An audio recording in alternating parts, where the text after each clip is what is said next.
सिने कलाकार आणि राजकीय नेत्यांच्या आवाजात चहा विक्री करणारा कोल्हापूरचा चहावाला चांगलाच चर्चेत आलाय। खासबाग हॉटेल परिसरात किशोर साळोखे हा व्यक्ती चहाबरोबर लोकांचं चांगलंच मनोरंजन करताना दिसतोय।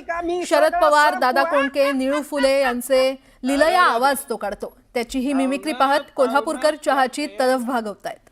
तुम्ही चहा पिऊन जायचं, आवडलं नाही तर पाहुणं पाहुणं चहा तयार झाला, तुम्ही चहा पिऊन जायचं, आवडलं नाही तर मला सांगायचं, नाहीतर राज्याला वाड्यावर येणार आणि समजांच्या नाकामध्ये चावत। अरे पाहुणे, तुम्हाला चहा किती पाहिजे बोला लोक।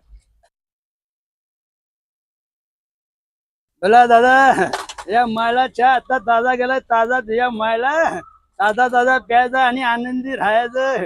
आमची आई म्हणती गवती चहा प्यावा तर किशोर दादाच्या शाहू मैदान जवळ मिळतो तो। तुम्हाला किती देऊ?